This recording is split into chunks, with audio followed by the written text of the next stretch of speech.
Mirë se erdhe në botën ku askush nuk është i pafajshëm. Sekrete shqiptare, vendi ku rrëfimet më të thella, më të ndaluara dhe më të pathëna të shqiptarëve marrin zë. Na bëni subscribe për histori të ndryshme.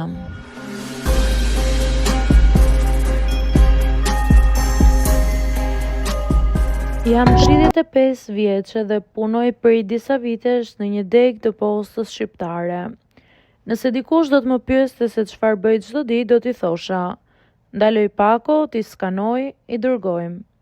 Një rutinë e thjeshtë e zakonshme pas shumë surpriza. Por një ditë gjithçka ndryshoi.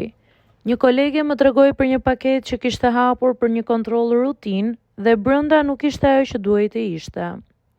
Fillimisht mendova se ishte një gabim i rastësishëm, por ndërkohë, ndërsa punoja më shumë me paketat, fillova të shoh një model.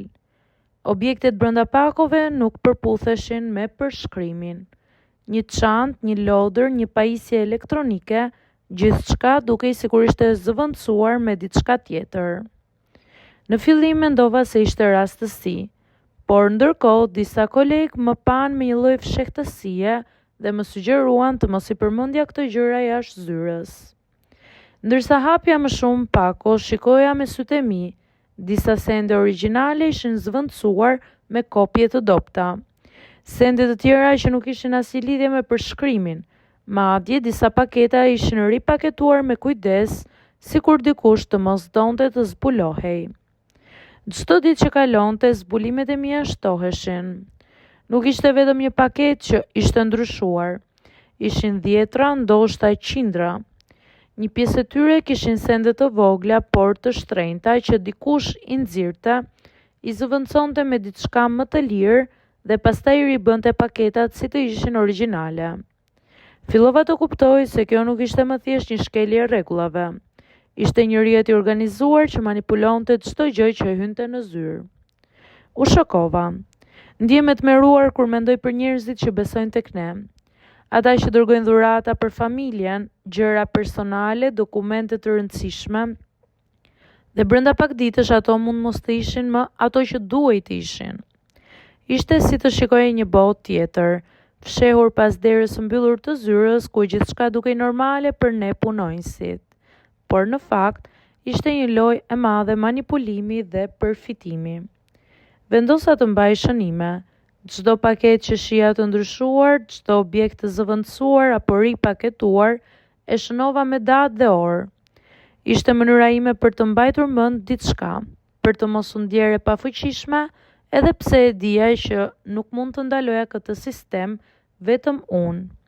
Një ditë ndërsa po dokumentoja paketat, u ndjeva shumë e frikësuar.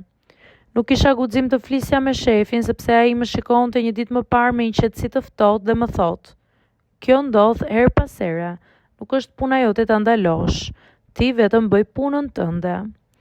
Ishte i qartë se këtu kishte hierarki dhe frikë, dhe ne nuk ishim në gjendje të ndryshonim gjë. Por ndërkohë, çdo ditë që shija këtë rrjet manipulimi, ndjesha më e bindur se diçka duhej bërë. Nuk mund të heshtja. Nuk mund të rija thjesht duke bërë rutinën time dhe duke shkuar në shtëpi, duke ditur që njerëzit besonin tek ne, dhe unë shikoja se si ata tradhtoheshin pa e kuptuar. Mendova për njerëzit që dërgonin gjëra të dashura për familjen apo për partnerët e tyre. Për ata që besonin se posta është një vend i sigurt. Çdo paketë që kalonte pranë meje më bëhej një kujtesë e dhimbshme se sa shumë njerëz mund të preken nga ky manipulim.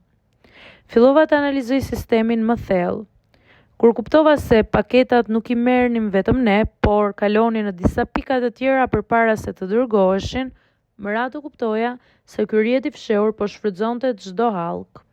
Pakot kalonin përmes duarve të shumë njerëzve, dhe çdo hap i procesit mund të manipulonte atë që ishte brenda. Shokimi im nuk u zbe. Sa herë shikoja kolegët, disa të përfshirë në manipulim, disa të heshtur, ndjesha e pafuqishme. Por një pjesë e imja fillonte të kuptonte se mbajtja e të dhënave dhe të vëzhguarit ishin mënyra ime për të ruajtur të vërtetën. Në fund të ditës, kur shkoj në shtëpi, ndihem e lodhur dhe e shqetësuar, por di një gjë, duke parë atë që ndodh, duke ruajtur shënime dhe duke u bërë një dëshmimtare e heshtur, unë jam pjesë e diçkaje më të madhe. Është një kujtesë se çdo ditë, në çdo vend pune, duhet jemi të vetëdijshëm për realitetin, për fshehtësitë, për atë që ndodh pas dyerve të mbyllura. Edhe pse nuk mund të ndryshoj gjithçka, të paktën e di, dhe kjo për mua është hapi i parë drejt ndryshimit të mundshëm.